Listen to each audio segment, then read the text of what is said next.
Welcome to today's video. We are setting the stage for a masterclass that will fundamentally rewire how you, as an analyst or institutional investor, perceive high profit margins. For far too long, the financial industry has accepted surface-level metrics at face value. Well, today, we are going to look deeper. We will deconstruct the very foundations of corporate profitability, analyzing exactly why certain businesses command decades of sustained compounding, while others with seemingly identical metrics can collapse overnight. Let's dive in. The central thesis we need to confront right away is that identical financial numbers routinely mask completely opposite structural realities. You see, a margin is merely a number on a page. It is the visible roof of a building. But remember, the exact same roof can be supported by solid steel or by decaying wood.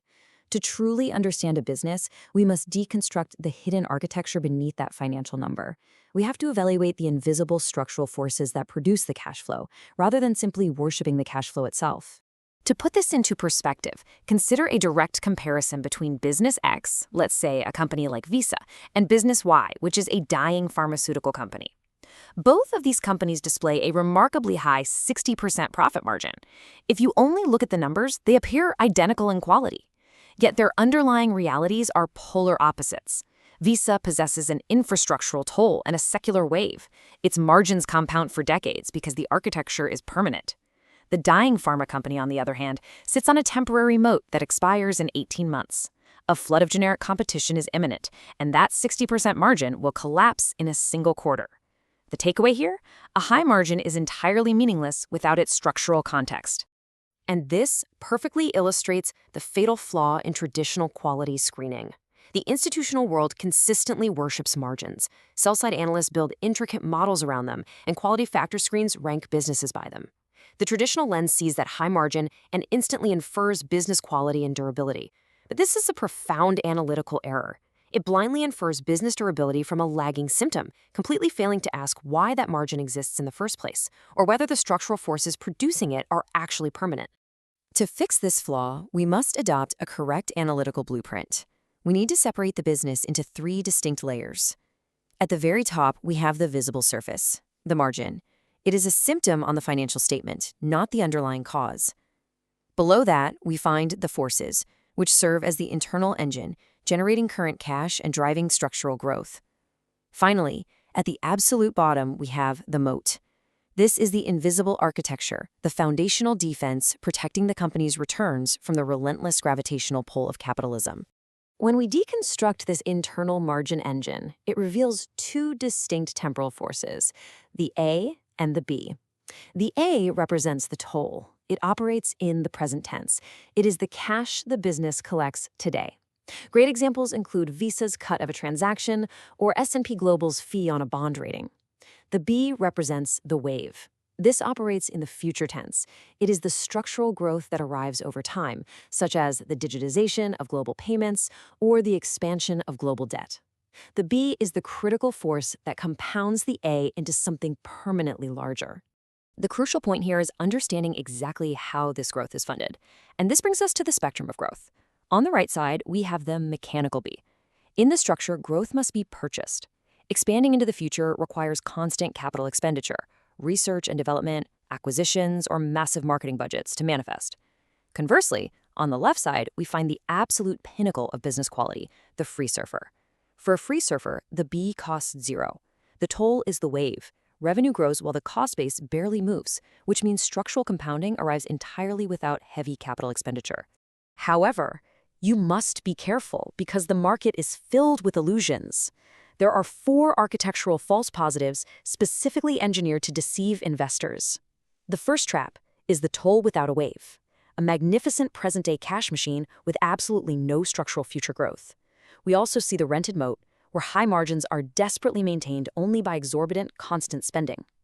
Beware of the Christensen trap, where a company optimizes its existing, highly profitable franchise while technological disruption quietly builds just outside its walls.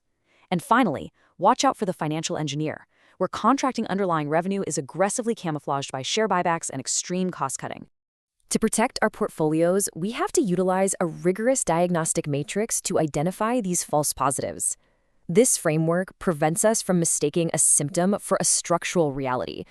For instance, Diagnosing a rented moat like a heavily marketed sugared beverage company prevents us from mistaking brand maintenance expenses for true structural growth. Likewise, diagnosing the financial engineer stops us from mistaking contraction dressed as expansion for actual fundamental health. We must always verify the integrity of the moat and the true cost of the future wave.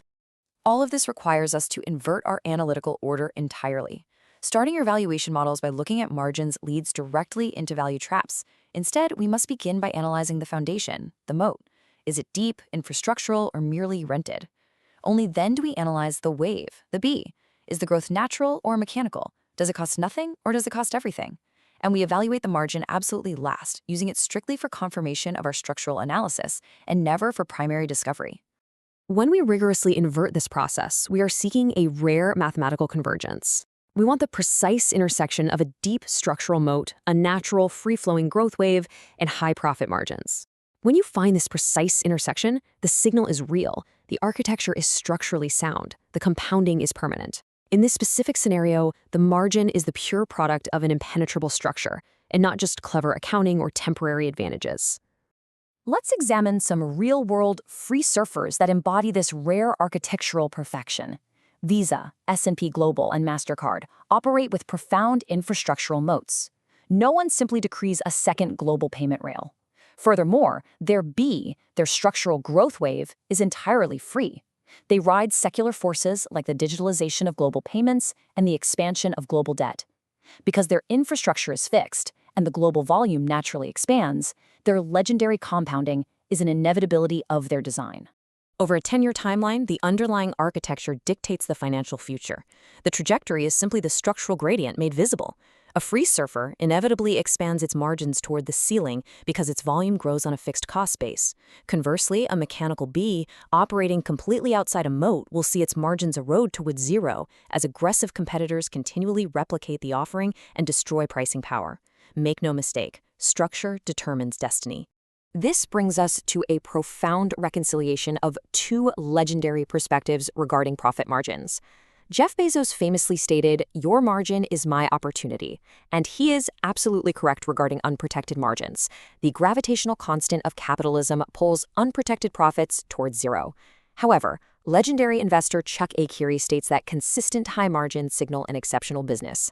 Chuck A. Curie is also entirely accurate, but only when observing the protected free surfer anomaly. Bezos defines the rule of unprotected markets, while Chuck A. Curie identifies the highly protected structural exceptions. We conclude this video with the architect's final inspection checklist for rigorous equity valuation. Treat high margins as a symptom, never the cause. Map the current toll and rigorously assess the actual cost of the future wave.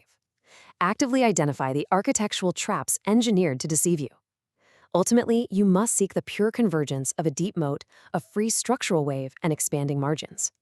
Look for the light shining through a structure that absolutely nothing can displace. Visit averagingup.com to explore the full collection.